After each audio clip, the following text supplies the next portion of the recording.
You're listening to The Briefing, first broadcast on the 24th of October 2025 on Monocle Radio.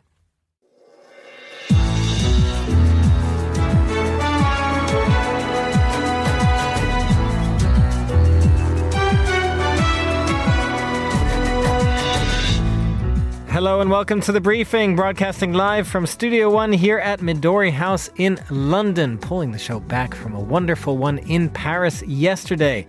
Coming up on today's program, while peace in Gaza is holding, the West Bank is facing fresh violence and political pressure from Israel. We'll explore the situation on the ground there. After that, to New York, which is in the middle of a mayoral campaign that could shake up politics in the United States. Anita Ryota, what do you make of it? Absolutely. I mean, if the incredibly unlikely rise of Zoran Mamdani results in the win that seems very expected, it would be odd to think that it doesn't inspire a shift in the Democratic Party. And he will be something of a foil for Donald Trump, no doubt. Thank you, Anita. We'll also look into the pages of Monocle magazine with our editor, Josh Fennert. And last year is a first edition, so we spent a lot of time trying to build a platform. This year, I think we have more focus on the event and the content of Taipei Art Week. Art Taipei opened yesterday. We'll speak to their art director about the program and theme for this year. All that right here on The Briefing with me, Chris Chermak.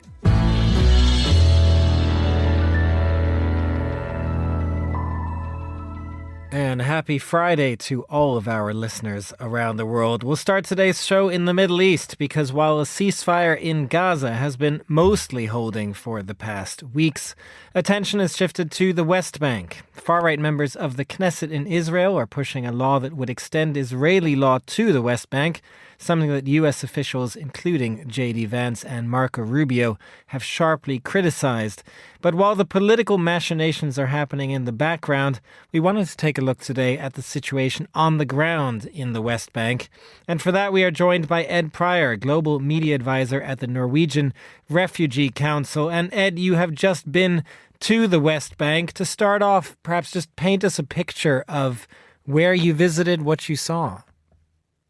Thanks, Chris. Yeah, I've been on the West Bank this week, visiting both urban areas with established Palestinian refugee camps, but also rural areas where particularly Bedouin communities are incredibly vulnerable to illegal settler attacks. And across the West Bank, what we've seen in the last 2 years is that there has been really an explosion of these settler attacks. Rural communities face attacks sometimes several times a week. They're particularly vulnerable.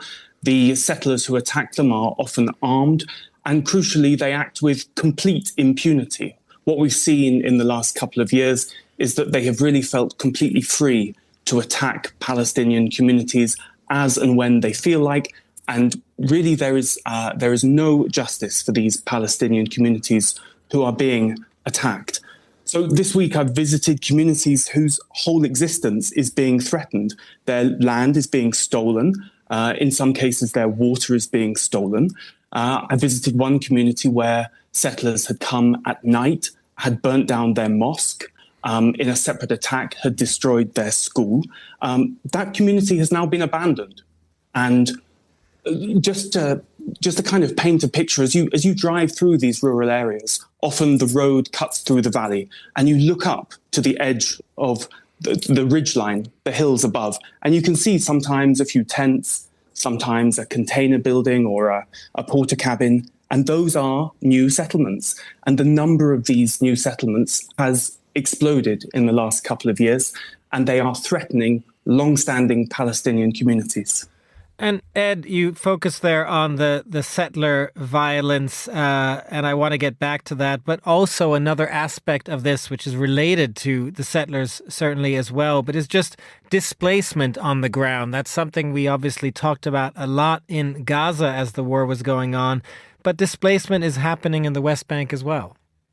Absolutely. I mean, we're talking about more than 30,000 Palestinian refugees who've been displaced just from the established refugee camps in the north of the West Bank. Elsewhere, almost 200 Palestinians have been killed since the start of this year, more than 3,000 injured. Now, at any other time, these would be record high figures and they would be getting a lot of attention. But because of everything that's been going on in Gaza, it's simply fallen off the radar. But there's a real risk that the West Bank now explodes with in a kind of violent conflagration, because settlers there are able to act with complete impunity. These are often groups of young people, many of whom might have some military experience, many of whom are armed. And we spoke to people who have been subjected to the most appalling acts of violence, have been awoken at night, for example, to find settlers outside their houses, who've had their vehicles burned, in some cases who've had their houses burned. And if I can just tell you one story, we went to one very rural area, a community called Rush and Alusha.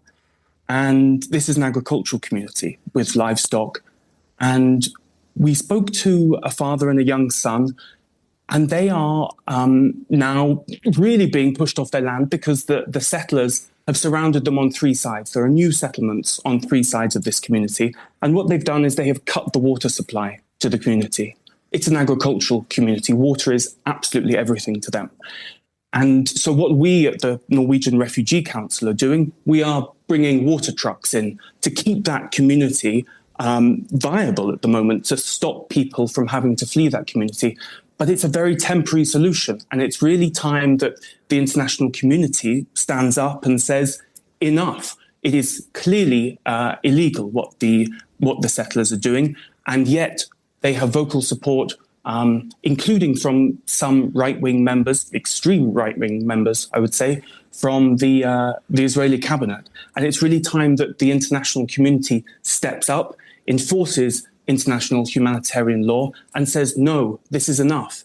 I think just to finally say, and to bring it back to Gaza as well, it's impossible to imagine this ceasefire holding, or there being, a longer-term peaceful future without dealing with what's going on in the West Bank. It's great that we're seeing initial hope in Gaza with the ceasefire, but the problem cannot be solved unless there is justice and an end to impunity for the violent settlers on the West Bank.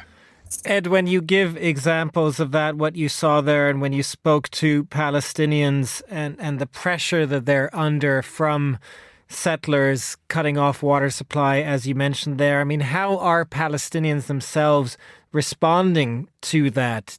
What kind of stories did you hear from them aside from the situation they're in? Are they also determined to stay? Are they considering leaving, or do they really want to stay and resist whatever the cost? I think they are determined to stay and resist. And why should they not stay on their land? This is their land. And so time and time again, we see examples of communities being harassed, and that harassment has grown and grown. But people are determined to stay on their land. There is work that humanitarian organisations such as us at the Norwegian Refugee Council can do to support these communities in the immediate term. For example, supplying water to communities where their water is being stolen. But these are not long-term solutions. The long-term solution is a political solution which will require effort and pressure from the international community. And just quickly to follow up on that, Ed, when you talk about even that temporary solution of aid coming in, is that doable? Is that at least still being allowed at the moment? Because obviously in the case of Gaza, even aid coming into the region is an incredibly difficult thing.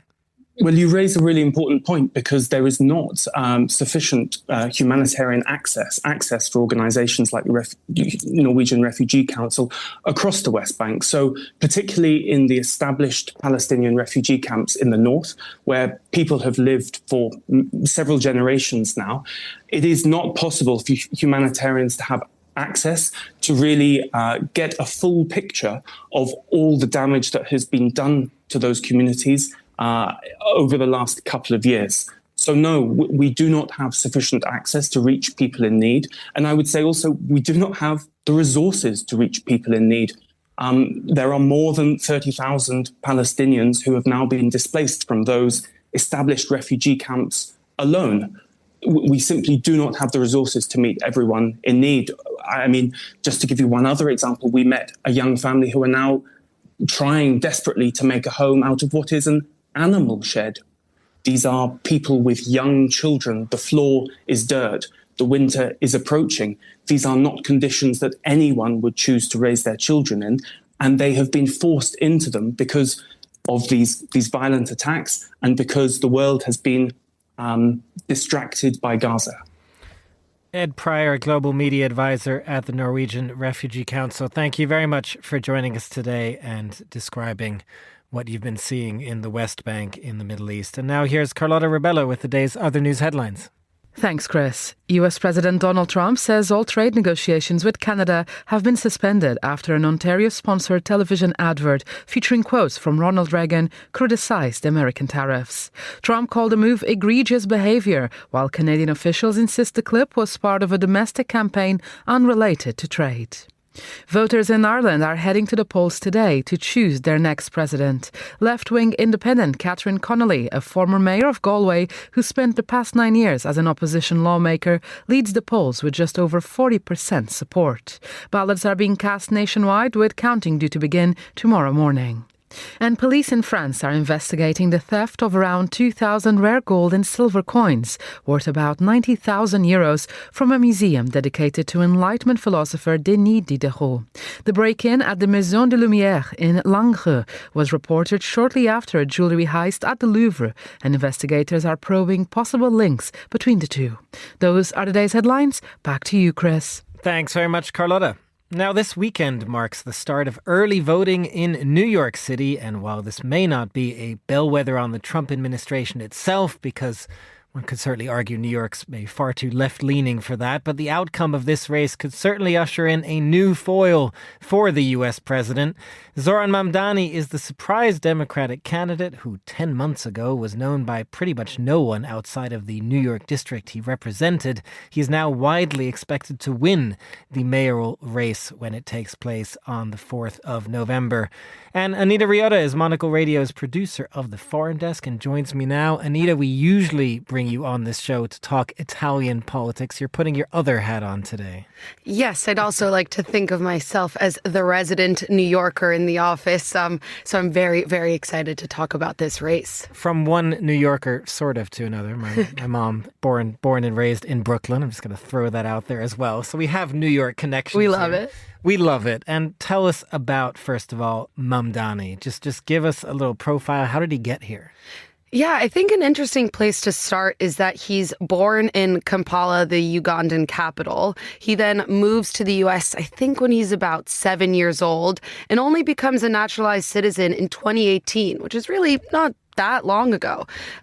He then credits his political origin as his time working as a foreclosure prevention housing counselor. So essentially, he's helping low-income homeowners stave off eviction in Queens. And he credits that job as the reason that then he runs to become assemblyman.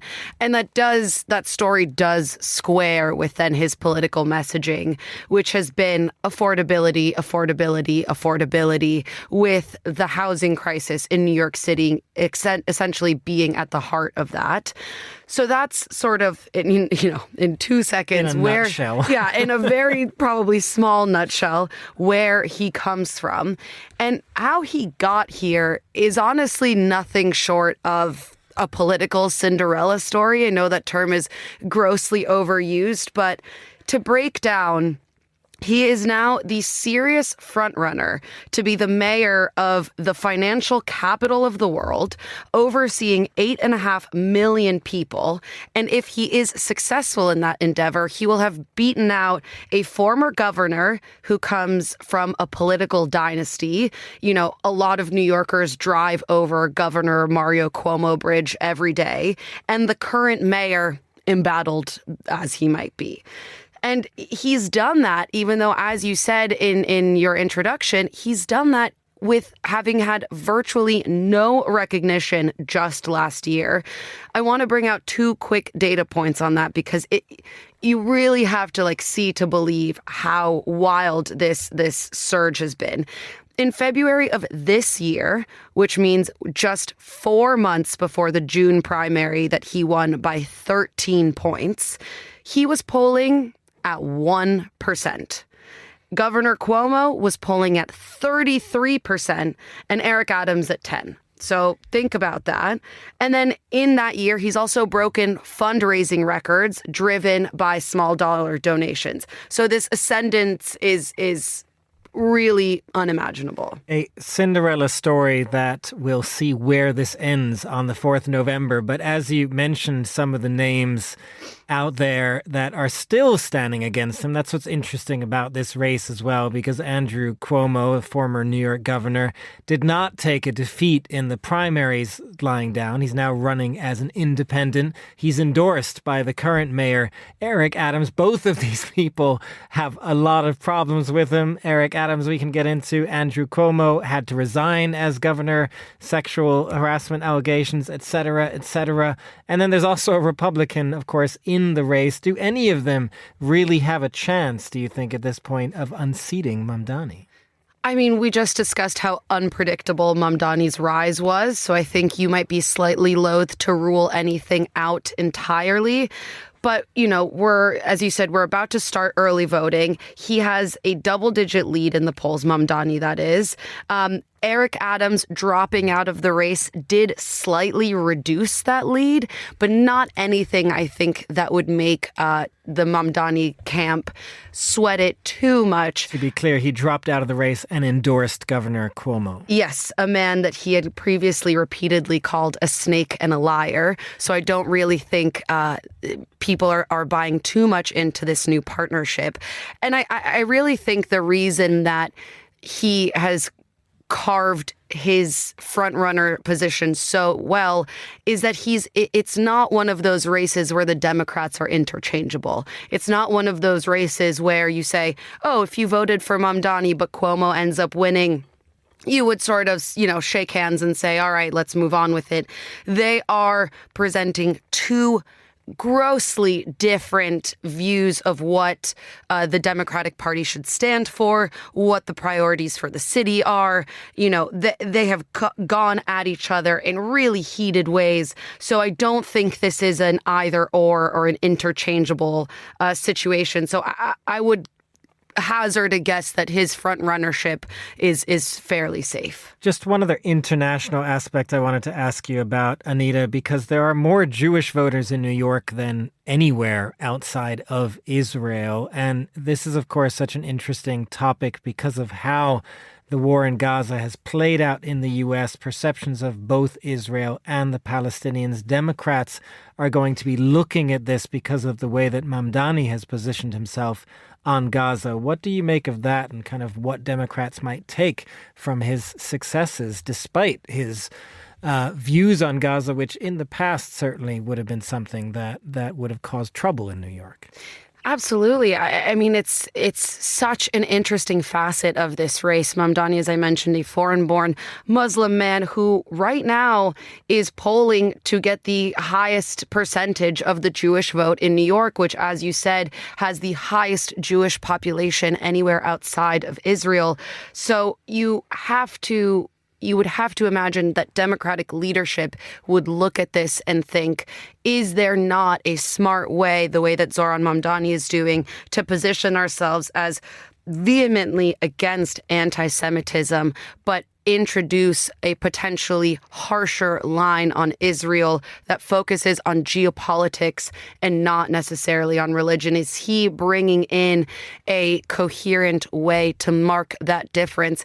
And is he going to be the first Democratic politician to win a race of this scale and with this level of national attention, who has really not shied away from this? He hasn't sort of parsed his words and tried to shy away from some things. He has made his position exceptionally clear. He has vehemently said, obviously all anti-Semitism is grotesque. So you do have that really high rate of popularity with Jewish voters. But at the same time, just earlier this week, 850 rabbis across the U.S. signed a letter saying, is he bringing in an anti-Zionism that we feel uncomfortable with? Or is that sort of just the dichotomy that the Democratic Party is going to have to get better at navigating? Just very quickly, Anita, before we let you go, there is a new episode of The Foreign Desk coming out on Saturday. What do you have for us this week? We are going to celebrate the 80th anniversary of the United Nations and see if this institution, which has wielded such influence around the world since its inception, is that still the case? And if it needs to change, can it? Probably needs to change a little bit. I'm going to hazard a guess on that, but we'll find out more from Andrew Muller later on Saturday. Anita Rieta, producer of The Foreign Desk on Monocle Radio. Thank you for joining us. You're listening to The Briefing.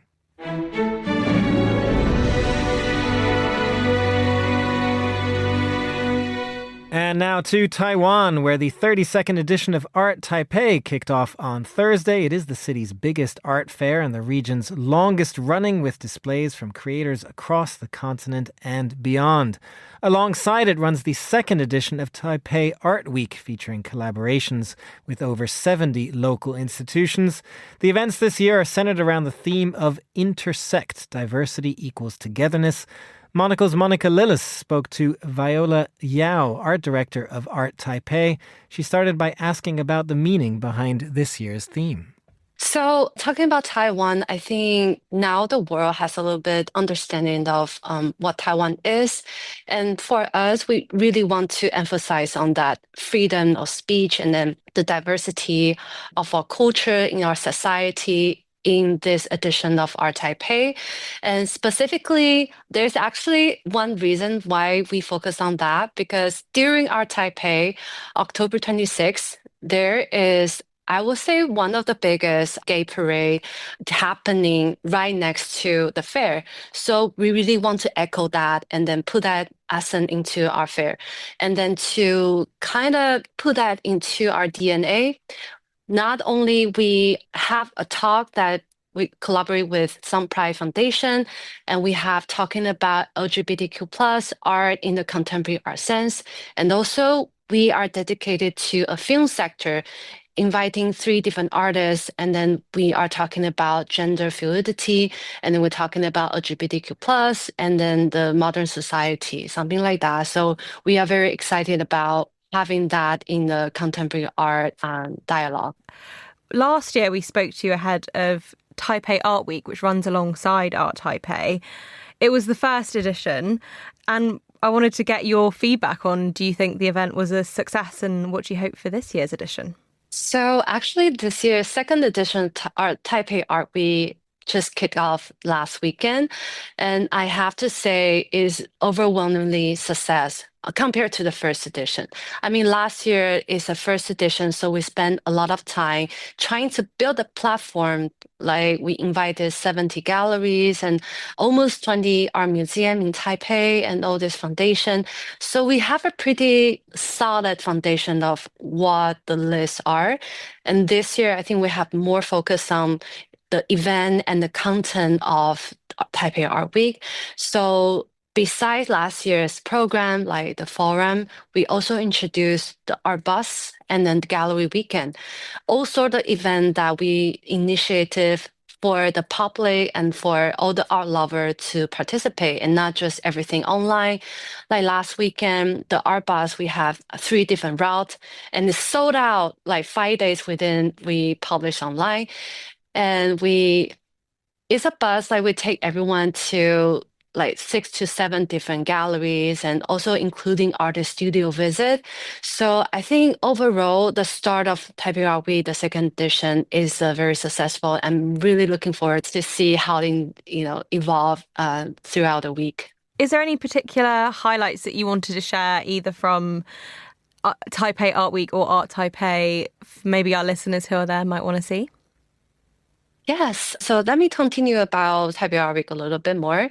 The forum, international forum, is always been our highlight. Like last year, the first edition, we had Mami Katoka from the Mori Art Museum joining us. And this year, the panel speaker is even better.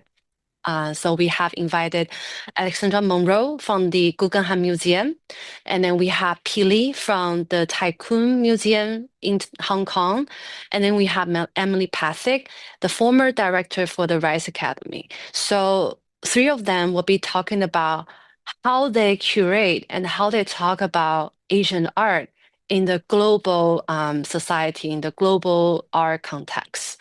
And then for more public program, we also introduced a new, it's called Taipei Art Week, the official digital art screening project. So that is actually, we invited 4 different very important digital artists in Taiwan, that including like generative art, including video artists. So we have their work broadcast on the billboard on the street of Taipei. So it is I would say, to really put art into everyday life. And we just visited the site yesterday, and everyone who passed by the screen, they all stop and then look for the work for a really long while. So we think that is a very good program. We really hope to develop that more in the future. Yeah, so that is for Taipei Art Week. Taipei and Taiwan, we often see them, especially here in Europe, we see it always in the news for geopolitical reasons. How important is it to you that we champion the soft power of the island? Yes, I think that is the reason why we kind of emphasize on the diversity of Taiwan, because Taiwan itself, like beside this political issue, I think we are a very, I would say, spiritual society in terms of like culture, in terms of art development. And I think Taiwan holds a very important position culturally. Viola Yao, art director of Art Taipei there, speaking with Monocle's Monica Lillis. This is The Briefing.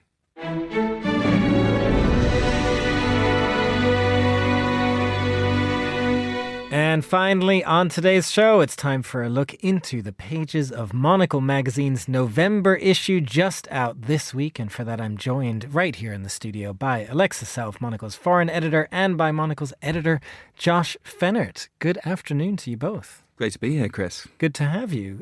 Josh, I'm going to start with you. There is a dizzying collection, frankly, of Monocle projects and magazines and issues out at the moment. Design Directory, we spoke about that last week with Rich as well on this show. Confect in production this week. How do you keep it all together? I like to think that we do keep it all together. How do we do it? We're immensely focused on what we're working on, and which is why when arbitrary days like today, when magazines hit newsstands, you kind of catch people like Lex and myself a little bit off guard because we're already working on the next project. But, the productivity is definitely a good thing in the media landscape. We're working on an awful lot of projects, but the November issue for me is one of the strongest issues we've done in a long time. And I'm extremely proud of all the hard work that all of the editors have put into it.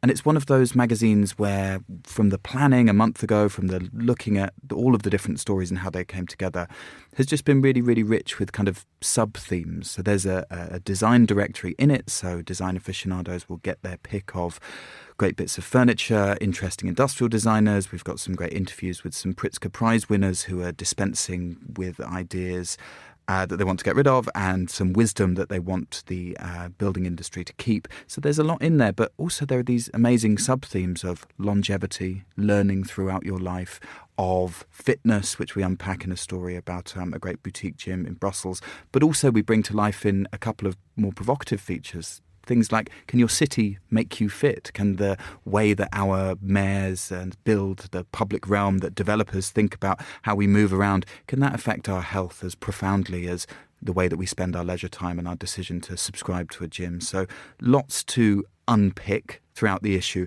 but also these really, really rich sub-themes of new frontiers, moving forward, longevity, and lifelong learning as well. So a lot of sub-themes, but before we even get to those sub-themes, of course, Lex, we have the hard-hitting start to this magazine because you interviewed the European Union's foreign policy chief, Kaja Kallas. What did she have to say?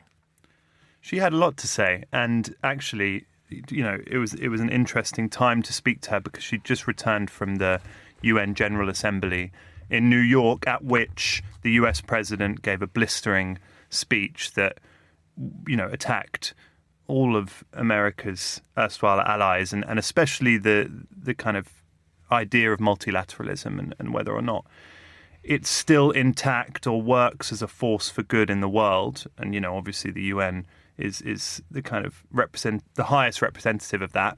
But so is the EU, and Kaja Kallas is very much a product of multilateralism. And, if we look at politicians and their personal journeys and how that shapes their politics, Kallas is Estonian from the, her father was the first Estonian post-independence prime minister. She's very much a product of the breakup of the Soviet Union, and that has informed her politics, and arguably, is the reason why she has been chosen for this position. People call her a wartime foreign policy chief. So she's a very strong advocate, and this week has been talking about trying to appropriate Russian assets and give more support to Ukraine. So yeah, really, really interesting to talk to her. And then next to that, there's a piece about Poland and it building the largest army in continental Europe, and so these two pieces very much complement each other. And goes into this shift to the east. Josh, you had a question. I'm kind of interested in how you get people who are eminently diplomatic, the top diplomats, to say something undiplomatic and to say something that kind of moves the needle. As a journalist, you make your way to Brussels. Callous by name, but I imagine very careful by nature. Extremely careful, But at the same time, she is quite outspoken, and she was there. I won't give away the full detail of the interview. Go on. Well, it's interesting. Give us the most undiplomatic thing she said. Come on. Okay, so she said something. I don't think it's a secret that her and Donald Trump don't agree on a lot of things. You read it here first, people. And they have a lot of but there was a telling remark she made, which was a kind of backpedal, but actually. Where she said, I said, can Donald Trump and Donald Trump's America still be described as an ally of Europe? And she started, this kind of very diplomatic description of why the US is still an ally, but then stopped short and made a remark. I can't remember it verbatim, but it was something like... I should have sent a journalist. It was something like... it's not my place to comment on what other countries' electorates, who they elect as their leader, which is a kind of very diplomatic way, I think, of saying, well, yeah, not exactly someone I agree with particularly. Not necessarily. A lot of Europe is shifting on these things. Josh, you mentioned a number of other things in this issue as well. One of the things that I found interesting, because I know with the news from Giorgio Armani, we were actually at the final show of Giorgio Armani, so there's also that. And you mentioned longevity, speaking of that as well. Did you take any tips on longevity from this magazine? Yeah, I kind of did. There's so much to unpack, as you say, in the issue, and Natalie's report on the future of Giorgio Armani, I think, is a timely one at a time when the brand should have been celebrating, 50th anniversary. They're looking at a succession story, which I think is always gripping. I really liked an interview that Robert Bound did with David Gentleman, who's a kind of nonagenarian British artist who has a book out at the minute, but he's kind of famous for a career where he's just been incredibly productive, from watercolours to etchings to woodcuts. He's really moved across mediums, like every kind of Shakespeare paperback that every student has in every school has kind of got his pictures on the front of it. So he's a bit of an institution, but he talked about this interesting idea of just getting up every day and noticing things. He looks out of his studio in King's Cross, looking over the kind of St Pancras railway station, and he draws the same thing every day, and he just takes time to listen, look, and be curious. And Sophie Monaghan-Coombs, our culture editor, interviewed several artists for the expo, and I think just maintaining a bit of curiosity, a bit of a sense of lightness of touch, of honing your craft over time, not trying to make a quick buck, flip it, sell it, move on, but really like lingering in the thing that you care about and getting good at it, I think is a great way to age better. And if I could just highlight one other story, if I may, that I really liked and enjoyed reading, which Lex was also a big part of bringing to fruition. Working title, Macron Stinks. A really good article taken from an observation about a journalist who observed Macron for many years, wrote his book in French about the Macron presidency, and made an observation that the gentleman in the Élysée Palace wears an awful lot of perfume. Yeah, of Dior Sauvage is his weapon of choice. Heavily advertised by apparently, That is apparently that appropriate because of the reaction of others around him. Yeah, and apparently they can smell Macron, the president of the Republic, can be smelled at least, say, corridor away. I don't know what unit of French distance metric. that is, but yeah, they're big corridors, as you can imagine, gilded. I think the interesting thing, this is obviously an amusing observation, but we got Andrew Muller to delve into how scent and power are linked, and just the interesting, not quite semiotics, olfactory semiotics of projecting power and how you do it. And there's a rich vein of those sorts of stories that we've been commissioning lately. Andrew Muller unpicked the kind of dress codes last month of different leaders and how it projects power. But I think it's an interesting series, and it really sums up, I think, what value there is in subscribing to Monocle and picking up these issues. You will learn about, hopefully the future of diplomacy, of what's going on with the Polish military on the border. But you'll also have some moments, I hope, to pause, look around, sniff, reflect, and see the world not only as a complicated geopolitical mess, but also as a place of opportunity, humour, and hopefully good writing too. And be curious every day. That was Monocle's editor, Josh Fennert. Thank you very much. And Alexa Self, Monocle's foreign editor. Go and buy the Monocle November issue now. That's all the time we have for this edition of The Briefing. It was produced by Hassan Anderson. Our researcher was Joanna Moser. And our studio manager was Steph Chungu. The Briefing is back on Monday at the same time. Have a great weekend, everyone. I'm Chris Chermak. Goodbye, and thanks for listening.